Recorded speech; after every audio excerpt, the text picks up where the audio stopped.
The sign was the first thing she noticed. Crude letters, gouged into a splintered plank of pine, hanging from a low branch like some forgotten god's grim commandment. Settler don't forgive. The words weren't just a warning. They were a promise. Thea Moore stood dead still, the morning chill forgotten, her breath a ghost in the Montana air. Her eyes weren't on the sign. They were on the man hanging beneath it. He was suspended by his wrists, the ropes cinched so tight they'd bitten clean through the flesh. His boots dangled an inch above the dirt, scuffing uselessly with every slight breeze. His head was slumped forward, a curtain of dark, matted hair hiding his face. Unconscious. Or worse. Blood, already turned the color of rust, had painted gruesome trails down his arms. His shirt, once white, was now a ruin of grime and dried blood, ripped open across his back where a whip or a branch had done its brutal work. A story of pain was written all over him. Thea's fingers, calloused from years of tracking and tanning, tightened around the familiar wood of her father's old Winchester. She'd been on the trail of a 6-point buck since sunrise, the faint tracks leading her deeper into the whispering pines of Blackwater Valley. But the forest had offered her something else entirely today, a sacrifice. Then she saw it, a tiny, almost imperceptible rise and fall of his chest. He was alive. Just. Every instinct screamed at her to turn back, to melt back into the trees and forget what she'd seen. This wasn't her fight. The simmering pot of hatred between the new settlers and her people, the Blackfoot, had finally boiled over in the last few months. Blood had been shed on both sides. Her family had already paid its price, and bringing a half-dead settler into her life was like inviting a wolf into the fold. It was trouble she didn't need, but the cruelty of it, the deliberate mocking display, it turned her stomach to ice. That sign wasn't just for him. The sloppy lettering, the misplaced grammar.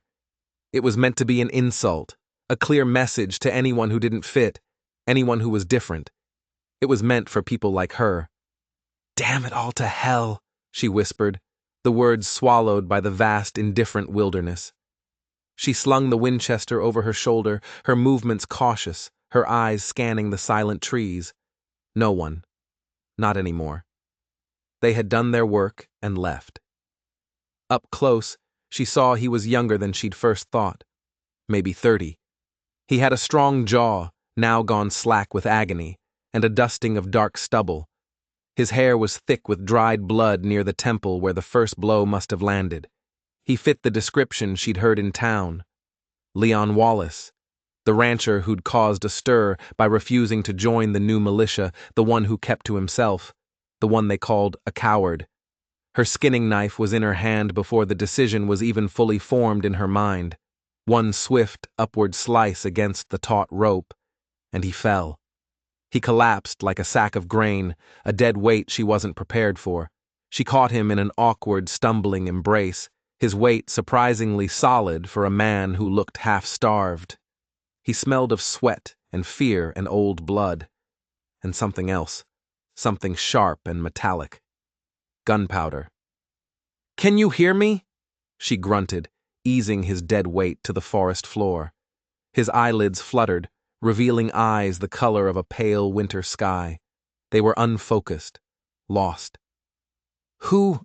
he rasped, the sound like stones grinding together before a violent cough racked his body. "Doesn't matter," Thea said, her voice clipped and low. She uncorked her canteen. "Drink." She held the cool metal to his cracked lips, watching the painful effort in his throat as he swallowed. A little life seemed to return to him with the water. When he'd had enough, she soaked her bandana and began to gently wipe the blood and grime from his face, revealing the sharp lines of his cheekbones, the deep gash on his forehead. "Why," he managed, his voice a little stronger. His gaze was clearer now, fixed on her face, a storm of confusion brewing in those pale eyes.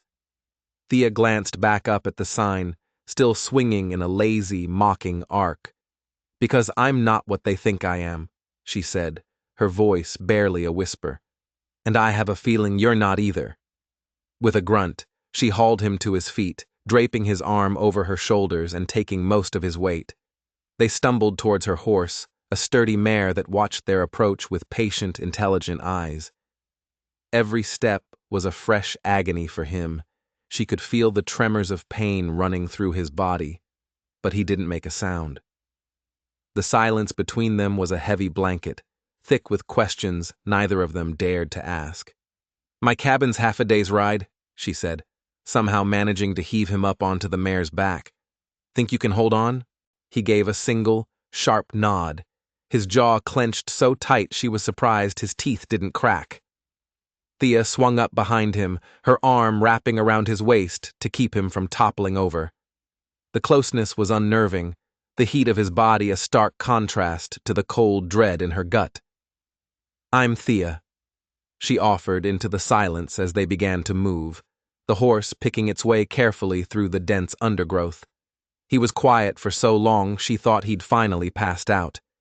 Then, his voice, rough as gravel, reached her. "Leon," he said. "Leon Wallace."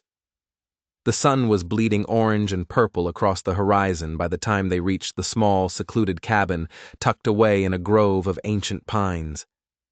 Leon had drifted into a feverish, tormented sleep, mumbling words she couldn't catch. Something about fire and horses, and a woman's name that wasn't hers.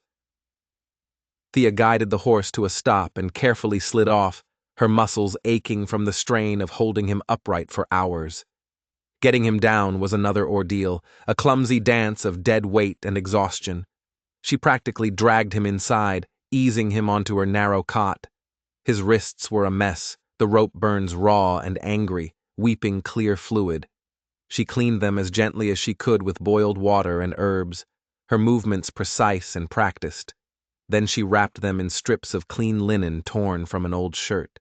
He watched her through half-lidded eyes, the fever making them glitter in the dim light of her single lantern.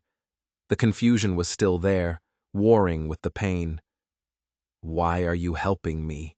he asked again, his voice thick and slurred. Thea paused, the damp cloth hovering over the gash on his temple. She looked down at her hands, at the steady, methodical way they worked, and a memory surfaced, sharp and unwelcome. A winter storm, a body half buried in the snow, and a plea for help that went unanswered. "Because someone once didn't help my brother," she said, the words flat and hard as river stones. "And he died for it." She didn't offer any more explanation. She didn't need to. The silence that followed was different from the one in the forest. This one was filled with the ghosts of their pasts. She finished cleaning his wounds, gave him more water, and covered him with a thick wool blanket. When she'd done everything she could, she turned to leave, to give him space, to give herself space. But his hand shot out and caught her wrist. His grip was surprisingly strong, a spark of the man he was before they'd strung him up. "Thank you," he said, the two words a monumental effort. Thea just nodded, her throat suddenly tight. She pulled her wrist free from his grasp and slipped outside into the cool night air, the scent of pine a welcome balm. She leaned against the rough log wall of her cabin and finally let out the breath she felt like she'd been holding all day. What in God's name had she just done? She had invited a storm into her quiet life, and she had a terrible feeling it was only just beginning. The days that followed fell into a strange, cautious rhythm. It was a rhythm of survival, of care, of unspoken tension. Leon's fever finally broke on the third night. Thea had been sitting by his side, dozing in a chair, when he'd suddenly cried out. She'd woken with a start to find him drenched in sweat, his eyes wide and clear for the first time. The fever was gone, but it had left him as weak as a newborn kitten. He spent the next few days propped up against her pillows, watching her. He watched her as she moved around the small one-room cabin, his eyes tracking her every move. He watched her prepare a simple rabbit stew, watched her mend a tear in her buckskin tunic, watched her clean and oil her Winchester with an efficiency that was both fascinating and intimidating.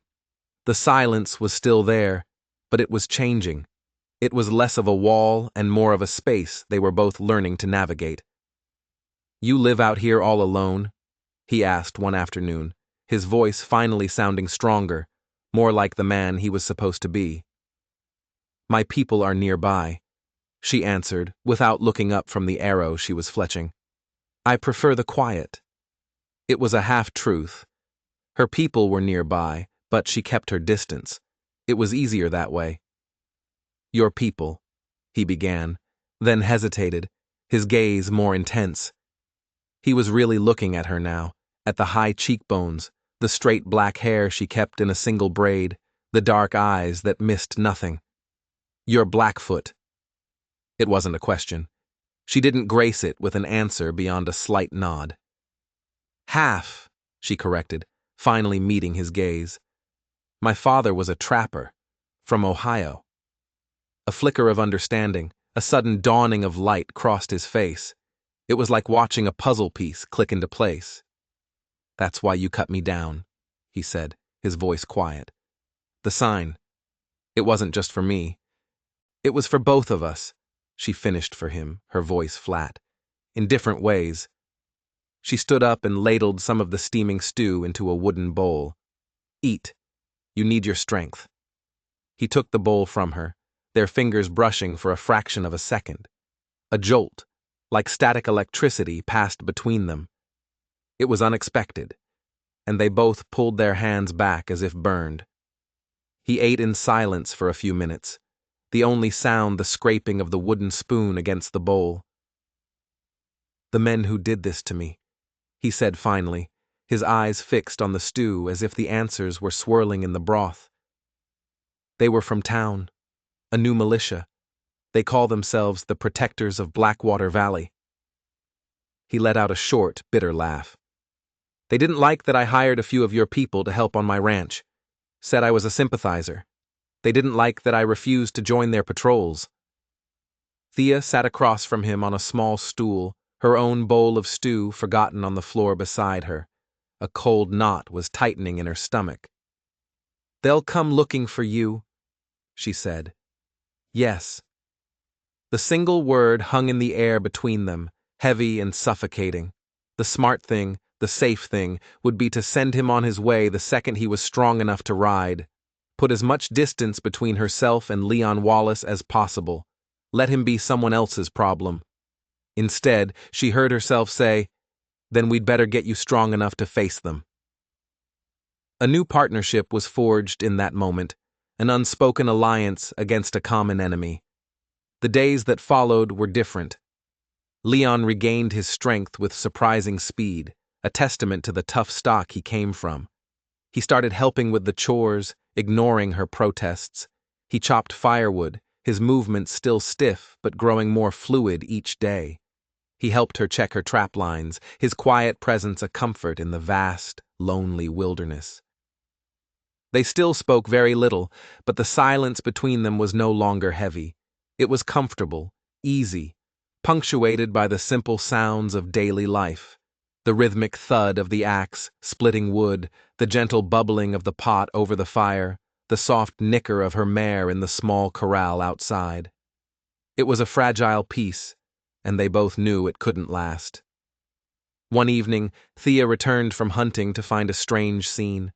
Leon was kneeling in the dirt behind the cabin, his back to her. He was completely absorbed in what he was doing, drawing something in the soil with a pointed stick. It wasn't just idle doodling. It was a complex, intricate pattern of interlocking circles and sharp, angular lines. It was beautiful and strangely familiar. "What is that?" she asked, her voice startling him. He looked up, his pale eyes catching the last rays of the setting sun.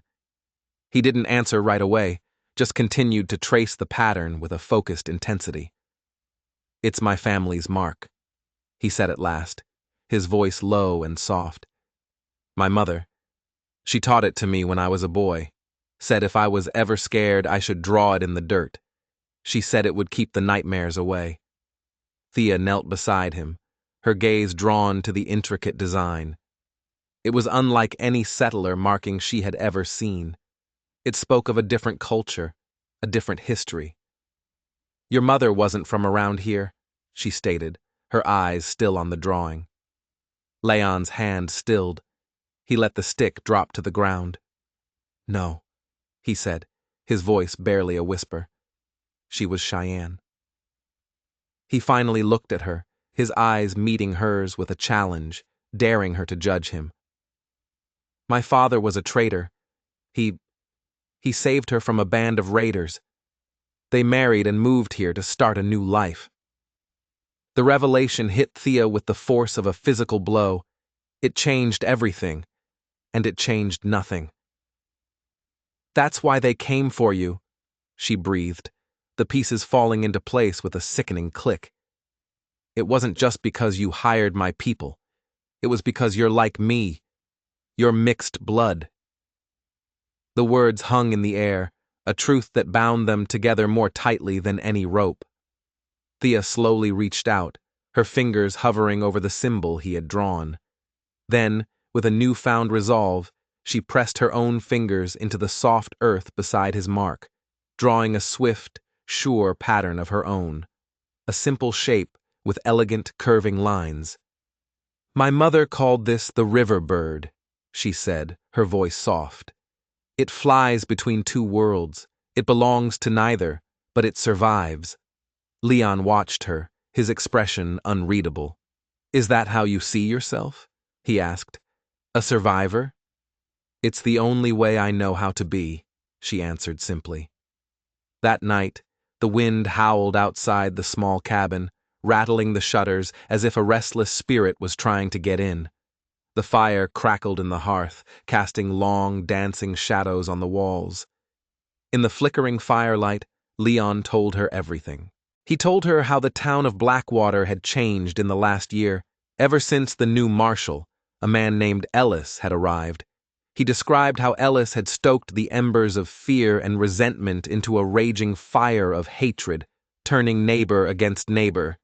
He told her how he'd been ambushed while riding his fence line, how they'd beaten him and dragged him into the woods, how they'd strung him up and left him to die as an example to anyone else who dared to defy them.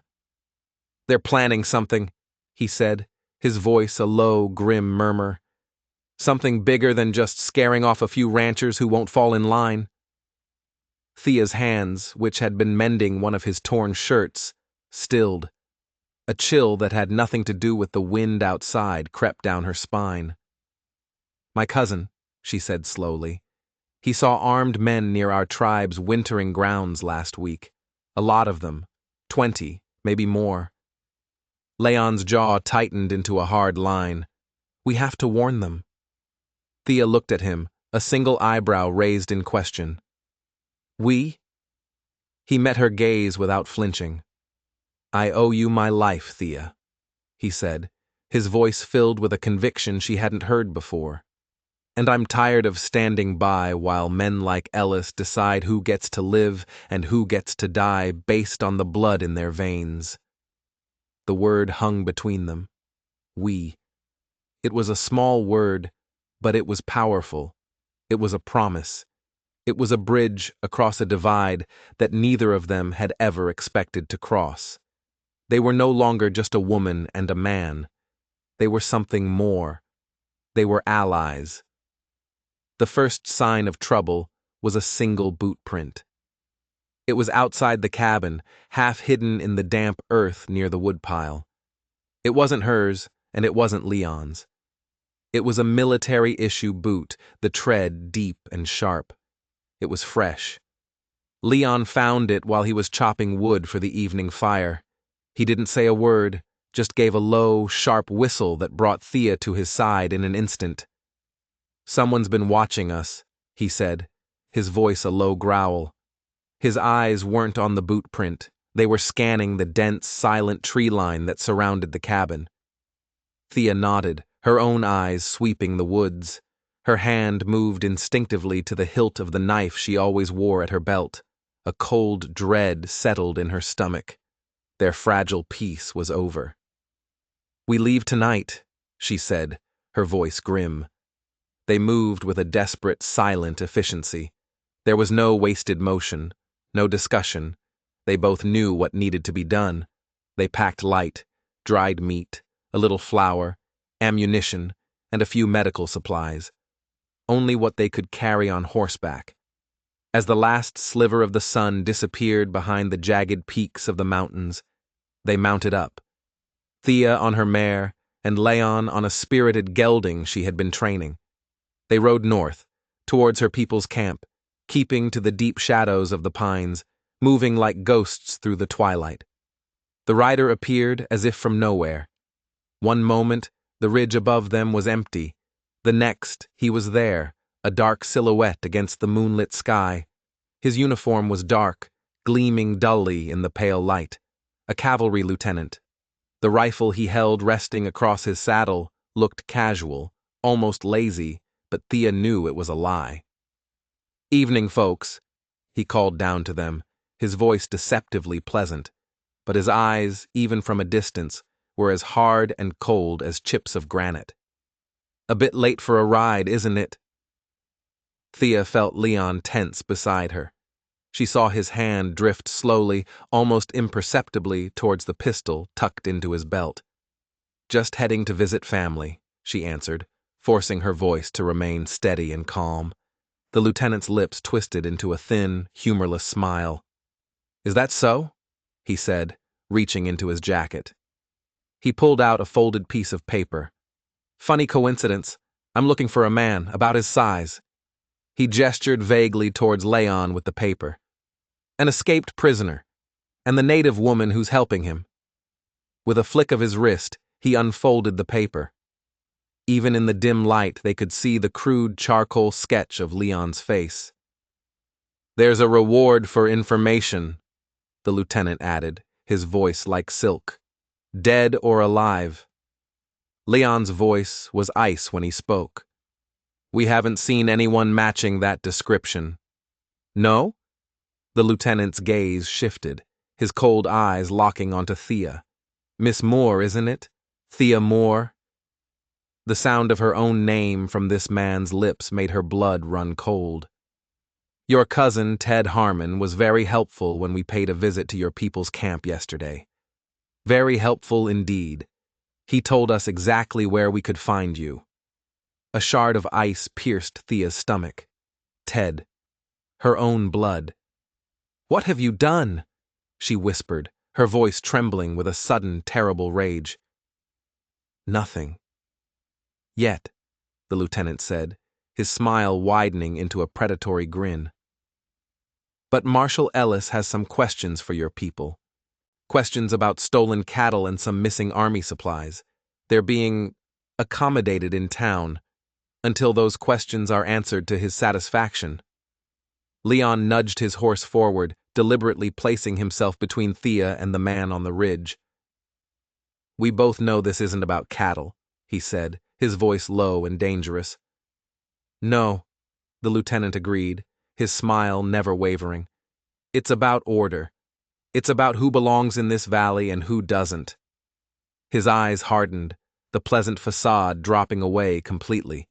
"You had your chance to choose a side, Wallace. You chose wrong." The shot came without any warning, but it didn't come from the lieutenant on the ridge. It came from the trees behind them. Leon jerked violently in the saddle, a strangled cry escaping his lips. A dark stain blossomed across his shoulder, spreading rapidly across the fabric of his shirt. Thea didn't hesitate.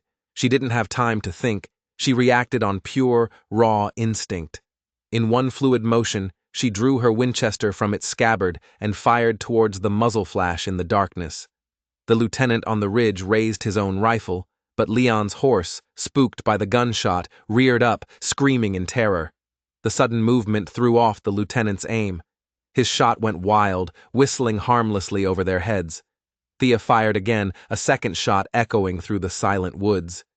She saw the lieutenant clutch his chest and topple from his horse. Then she grabbed the reins of Leon's panicking gelding. "Ride!" she screamed, kicking her own mare into a frantic gallop. They plunged blindly through the darkness, branches whipping at their faces, the sounds of shouting, and more gunfire erupting behind them. Leon swayed dangerously in the saddle, one hand clamped tightly to his bleeding shoulder. "There!" he gasped, his voice tight with pain. He pointed towards a narrow, dark slash in the hillside, a ravine. Thea didn't question him. She pulled hard on the reins, guiding both horses into the darkness. They slid down a steep bank of loose shale, the horses fighting for footing. The ravine twisted and turned, leading them deeper and deeper into the earth. They rode until the sounds of pursuit faded away, until the only sounds were the ragged breaths of the horses and their own pounding hearts. Only then did they slow to a stop. Leon practically fell from his horse. Thea was at his side in an instant, helping him to the ground, propping him up against a large boulder. His shirt was soaked with blood, his face a pale, ghostly mask in the moonlight. "Let me see," she said, her voice surprisingly steady as she gently pulled the torn, bloody fabric away from the wound. The bullet had gone clean through the fleshy part of his shoulder. It was painful, messy, but not immediately life-threatening. She tore strips from her own underskirt, her hands moving quickly and efficiently, and bound the wound as tightly as she could. "Your people," Leon said, his voice a hoarse whisper through gritted teeth. "They have my people, my cousin." Thea's voice was a mixture of bitterness and fear. "Ted talked. He led them right to me. We can't trust him. We can't go back there." "We can't leave them," Leon insisted, his good hand catching her wrist, his grip surprisingly strong. "I won't run again, Thea. Not this time." Their eyes met in the darkness, a silent conversation passing between them. A decision was made, a pact sealed without a single word. Thea gave a single sharp nod, pulling the bandage tight. "There's an old trapper's cabin not far from here," she said, her mind already racing ahead, forming a plan. "It's hidden. We can rest there, just for a few hours. Then we circle back, towards town. That's where they'll have taken them." Leon's fingers tightened around her wrist. "Together." "Together," she agreed, the word a promise whispered into the cold night air. The cabin was more of a shack, really. Little more than 4 crumbling walls and a leaky roof. It had been abandoned years ago when the fur trade dried up, left to be reclaimed by the forest. But it was hidden, tucked away in a deep hollow, and the smoke from a small, carefully built fire wouldn't be seen from the main trail. It was shelter. It was enough. Thea attended to Leon's wound with what little she had. She found a dusty, half-empty bottle of whiskey on a collapsing shelf and used it to clean the wound. He hissed in pain as the alcohol seared his flesh, his body going rigid. But he didn't pull away. He just watched her, his eyes steady on her face in the flickering firelight. "Why did you really help me?" he asked as she worked, his voice low and serious. "The first time, back in the woods, the truth this time." Thea didn't look at him. She focused on tying the new, cleaner bandage, her fingers moving with a practiced sureness. "I told you. My brother—" "No," he interrupted gently. "There was more to it than that. I saw it in your eyes. It wasn't just pity. It was recognition." Thea finally finished the bandage and sat back on her heels. She stared into the small fire, watching the flames devour a dry piece of pine. "The men who left you hanging," she said, her voice barely audible over the crackle of the fire. "The ones who call themselves the protectors. Before they were the protectors, they were just men. Ambitious men. Men like Marshall Ellis. They came to my father a few years ago. They wanted the land our people use for wintering. Good land, with access to the river. My father refused to sell. He told them it wasn't his to sell." She picked up a small stick and began to poke at the embers. A week later, my younger brother, Kai, went out hunting. He never came back. We found him 2 days later. It looked like an accident, a fall, but I saw the tracks of shod horses.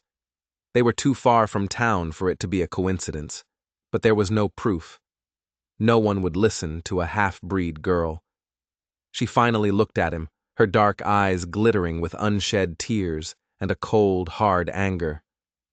When I saw you hanging from that tree with that sign above your head, I didn't just see a stranger. I saw my brother. I saw a chance to do what no one did for him, a chance to fight back. Leon reached out with his good hand and gently took the stick from her fingers before she could snap it in two. "They won't get away with it, Thea," he said, his voice filled with a quiet intensity. "Not this time." They sat in silence for a long time after that, the shared weight of their grief and anger a tangible presence in the small, dusty cabin. They were two broken pieces of a much larger, uglier puzzle, and they were beginning to see how those pieces fit together.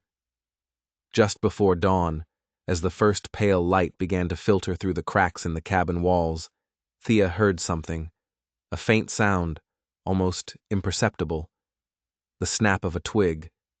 She was on her feet in an instant, the Winchester in her hands, her body tense. Leon was right behind her, his own pistol drawn, his face a grim mask. They moved to the single, grimy window and peered out. 2 men were moving through the trees, their rifles held at the ready. They were members of the militia, their faces hard and cruel in the gray morning light. They were following their tracks. "They found us," Leon whispered, stating the obvious. "How?" Thea asked, her mind racing. They had been so careful. "It doesn't matter," he said, his eyes scanning the terrain. "They're between us and the horses." They were trapped. Thea looked around the small, crumbling cabin. It was a death trap. There was only one door, one window. No way out. "The fireplace," she said suddenly, her eyes lighting on the crumbling stone hearth. "The chimney is wide. My father built it that way to smoke meat. I think I can fit through it." "What about me?" Leon asked, gesturing to his wounded shoulder. There was no way he could make the climb. "I'll draw their fire," he said, his jaw set. "You run. Go. Warn your people." "No," she said, her voice fierce. "We're in this together, remember?" She looked around desperately, her eyes falling on the half-empty bottle of whiskey. An idea, a desperate, crazy idea began to form in her mind. "Give me your gunpowder flask," she said. The fire was their only way out. Not up the chimney, but through the front door. Thea worked quickly, her hands a blur of motion. She emptied the rest of the whiskey onto a pile of dry tinder and old rags she'd placed just inside the doorway. Then she sprinkled a generous amount of gunpowder over the pile. She looked at Leon, who was watching her with a mixture of awe and alarm. "When I open the door," she said, "I'm going to throw this burning branch onto the pile. It's going to create a wall of fire and smoke. It won't last long, but it should be enough of a distraction for us to get to the trees. You go right, I'll go left. We meet at the old rock formation by the creek. You know the one?" He nodded, his eyes grim. "It's a crazy plan." "It's the only one we've got," she countered. She took a deep breath, a burning branch from the fire held tightly in her hand. "Ready?" He nodded again, his pistol held tight. She kicked the door open. The 2 militiamen, who had been creeping closer to the cabin, were startled by the sudden noise. They raised their rifles. In that split second of hesitation, Thea threw the burning branch. The whiskey and gunpowder-soaked rags erupted in a sudden violent whoosh of flame and thick, acrid smoke. "Now!" she screamed, diving out of the doorway to the left. She heard Leon crashing through the undergrowth to her right. The militiamen, momentarily blinded and confused by the fire, fired wildly into the smoke. Thea didn't look back. She ran, her lungs burning, the sounds of shouting and gunfire behind her. She reached the cover of the dense woods and kept running, her heart pounding a frantic rhythm against her ribs. She reached the rendezvous point, a cluster of large, moss-covered boulders by the creek, and crouched down, her Winchester at the ready. She waited, her ears straining for any sound of Leon. An eternity seemed to pass. Had he made it? Had he been hit? Then she heard it. A soft whistle, the call of a meadowlark. It was their signal. A wave of relief, so intense it almost buckled her knees, washed over her. He was alive. He emerged from the trees a moment later, moving slowly, his face pale and drawn with pain. But he was in one piece. They were alive. They were free. But they both knew this was far from over. It was just the beginning. The journey to Blackwater was a nightmare. They moved under the cover of darkness, resting during the day in hidden caves and dense thickets. Leon's wound, aggravated by their frantic escape, had started to fester. The fever returned, and with it, the delirious mumblings. He talked of fire and shadows, of a woman with hair as black as a raven's wing. He spoke the name Ellis over and over, not as a curse, but as a question. Thea did what she could for him, cleaning the wound with boiled water, applying poultices of herbs that she hoped would draw out the infection. She rationed their meager food supplies, giving him the larger share. She watched over him as he slept, her own exhaustion a dull, constant ache in her bones. During one of his lucid moments, as she was changing his bandage, he looked at her, his pale eyes sharp and focused. "Ellis," he said, his voice a dry rasp. "He wasn't always like this. My father knew him. A long time ago." A new piece of the puzzle fell into place. "What do you mean they knew each other?" Thea asked, her hands stilling. "They rode together," Leon whispered, his eyes clouded with a distant, painful memory. "Before I was born, my father never talked about it. But my mother, sometimes, when she thought I was asleep, she would cry.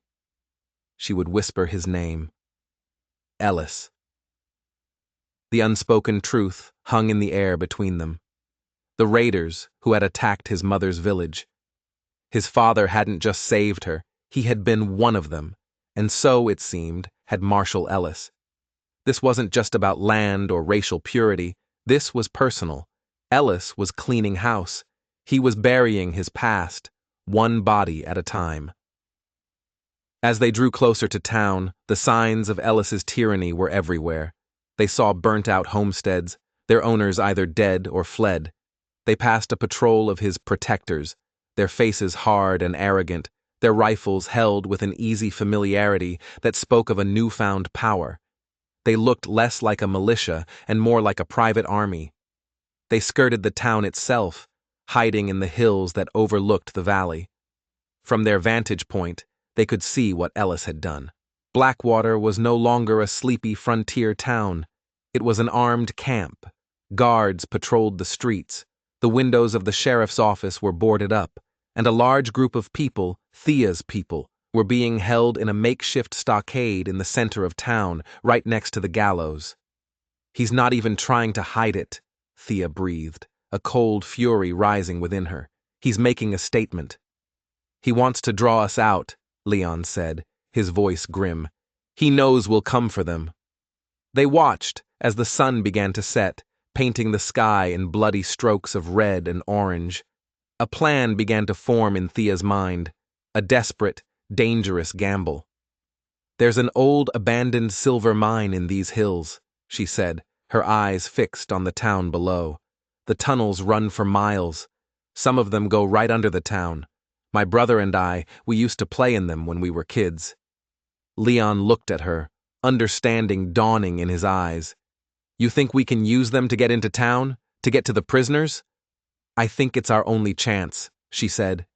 It was a long shot, a fool's hope, but it was better than no hope at all.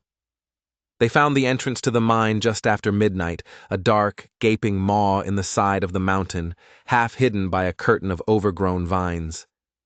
The air that billowed out was cold and damp. smelling of wet earth and decay. They lit a single lantern, the flickering light casting long, monstrous shadows that danced and writhed on the tunnel walls.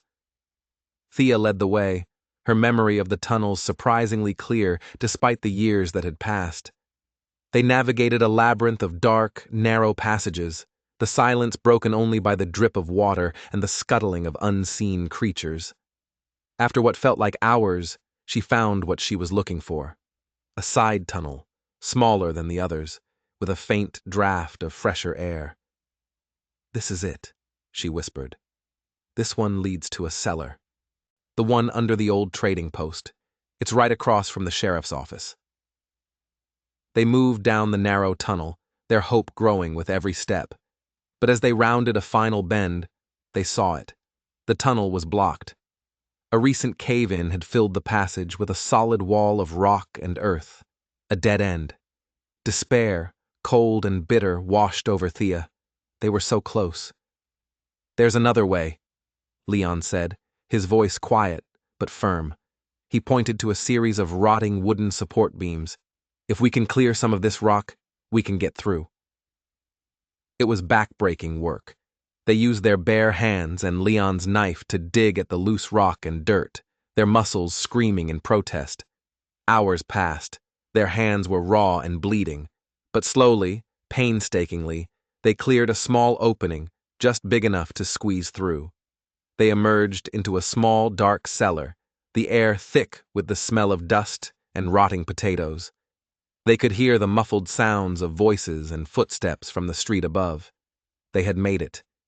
They crept up the cellar stairs and peered through a crack in the door. They were in the storeroom of the trading post. The building was dark and quiet.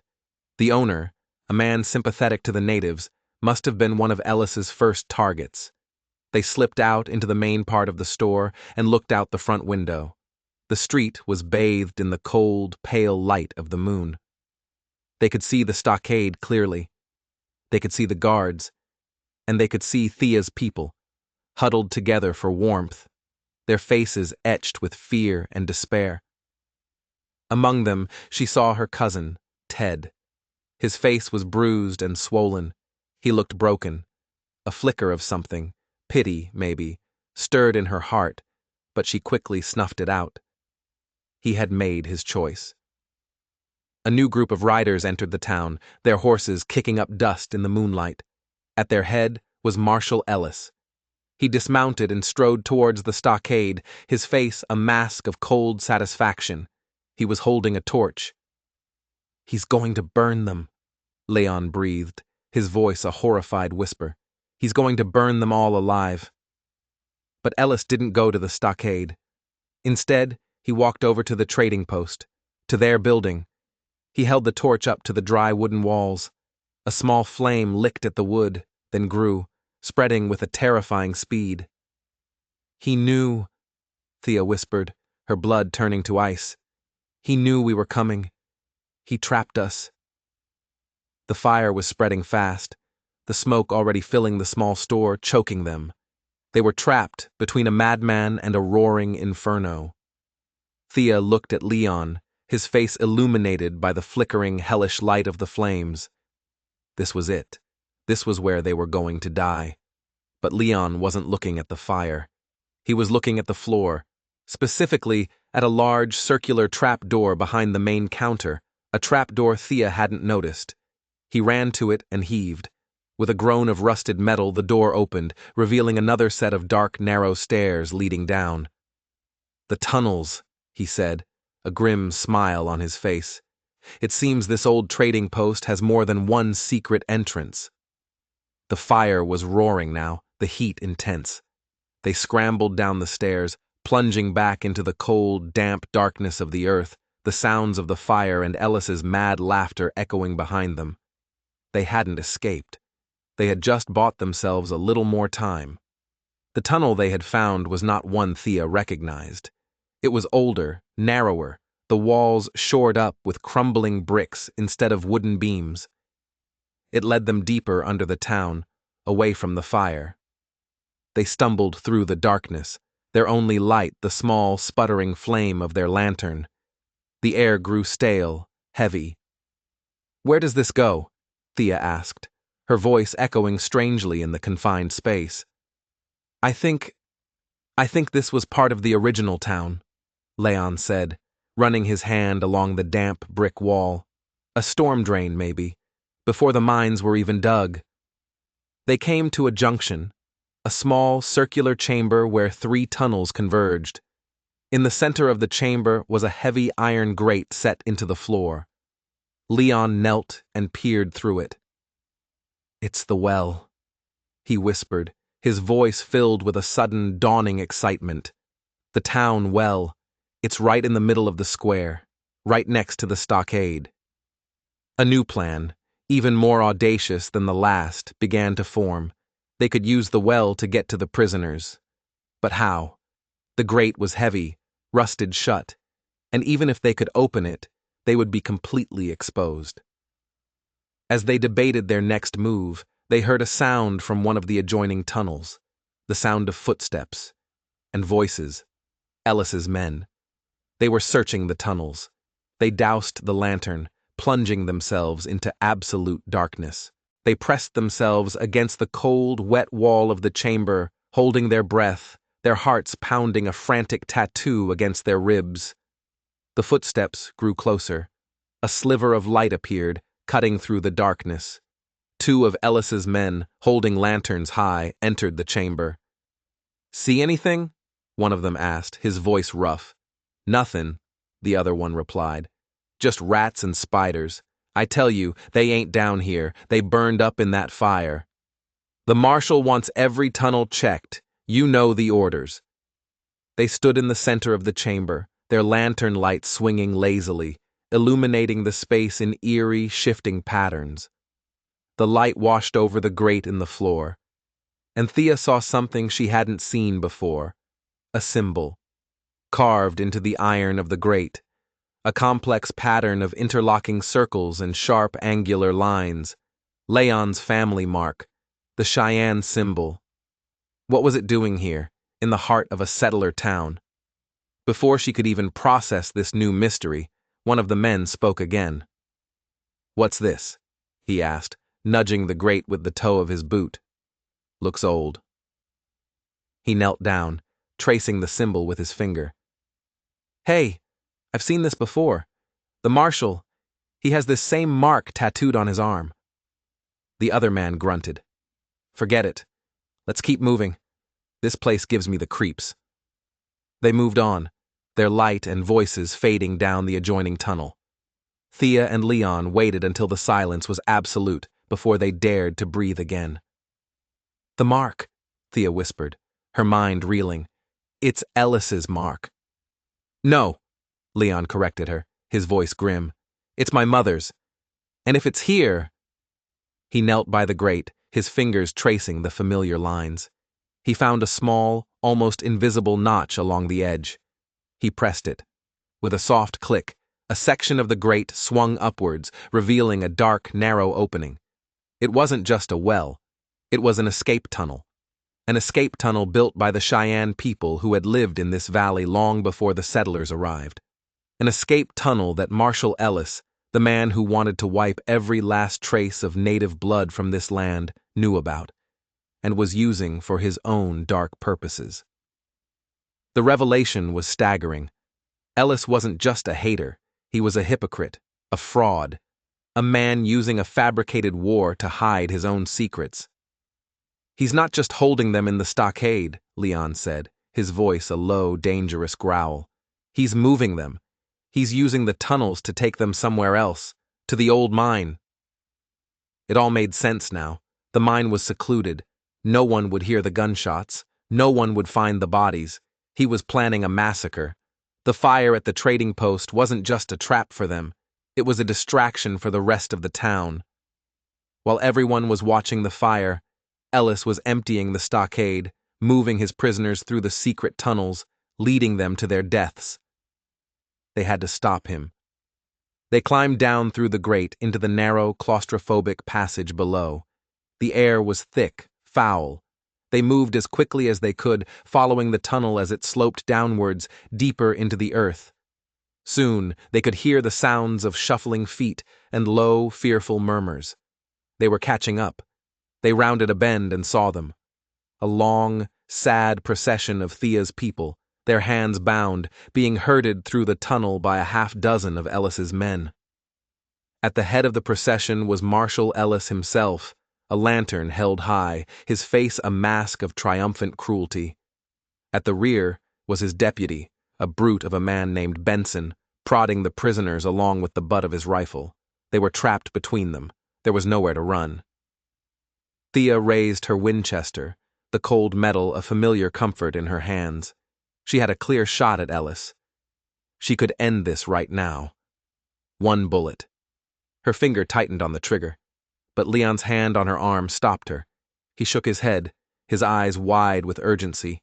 He pointed up, at the rotting wooden support beams that lined the ceiling of the tunnel.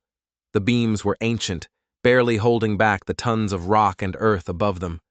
A stray shot, the ricochet of a bullet, could bring the whole tunnel down on all of them, prisoners, militiamen, and themselves. They needed another way. They needed to draw the men away from the prisoners. Leon moved first. He deliberately scuffed his boot against a loose stone on the tunnel floor. The sound, though small, echoed loudly in the confined space. Ellis spun around, his gun drawn in an instant. "Who's there?" he called out, his voice sharp and suspicious. Silence.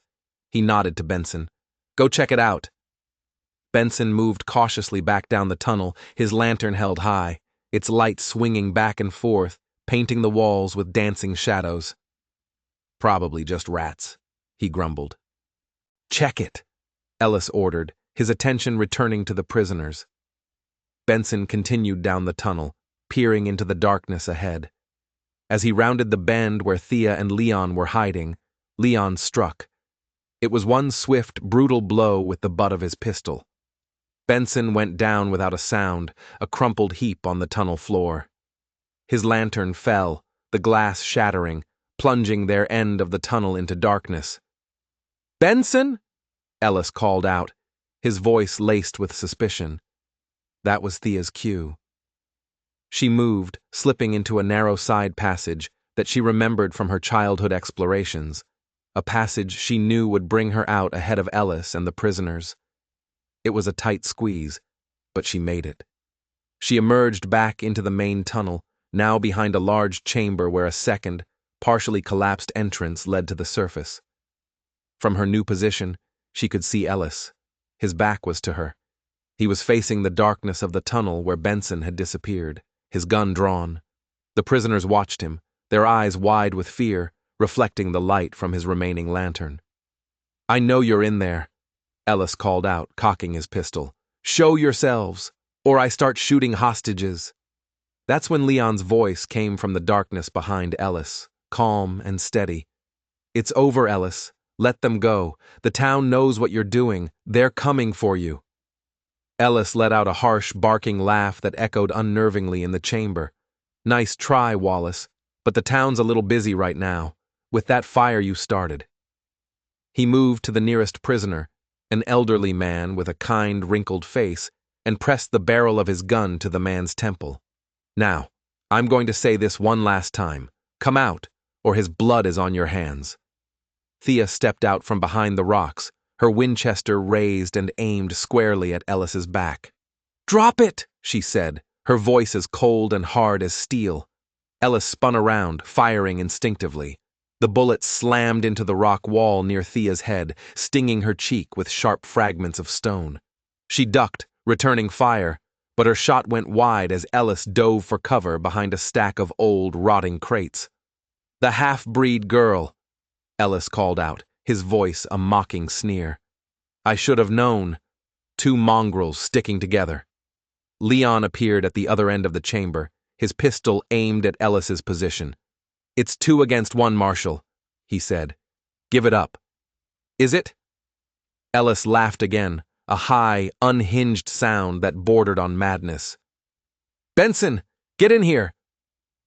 When nothing happened, his face contorted with rage. "Useless!" His eyes darted around the chamber, finally landing on a large crate in the corner, a crate stenciled with a single ominous word: dynamite. "Fine," he screamed, his voice cracking. "If that's how it has to be."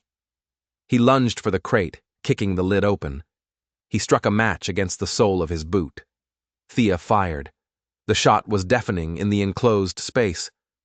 Ellis staggered, clutching his side, but he didn't fall. The match flared in his hand as he reached for the fuse of a stick of dynamite. Leon's shot came a split second later, hitting Ellis squarely in the shoulder. The marshal cried out in pain and fell backwards. The lit match dropped from his fingers. It fell directly onto the long, coiled fuse of the dynamite, which immediately began to spark and hiss, a fiery snake slithering towards a box full of death. "Run!" Thea screamed, rushing towards the terrified prisoners. Leon was already there, his knife flashing as he sawed through their bonds. "This way!" he yelled, pointing towards the side passage Thea had used. "It leads out!"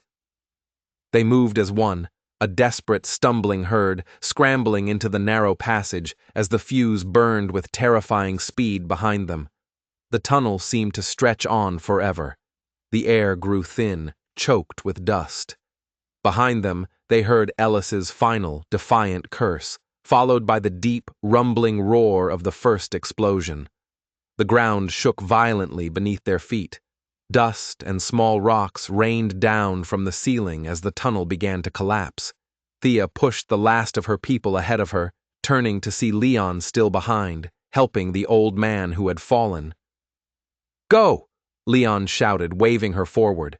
The second explosion ripped through the mine, much bigger than the first. The tunnel heaved, the support beams cracking and splintering like gunshots. Thea didn't hesitate. She lunged back towards Leon just as the ceiling began to give way.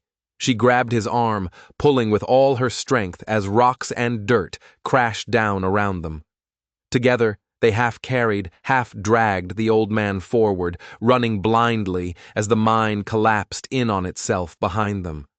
A pinprick of light appeared ahead, a jagged opening where the passage met the surface. They burst through in a cloud of dust and debris, collapsing onto the ground as the earth shuddered one final, violent time. The entrance to the mine was gone, sealed by a mountain of rock. Marshal Ellis and his hatred were buried forever. When the dust finally settled, Thea found herself lying on the cool earth beside Leon, her hand still gripping his arm in a death grip.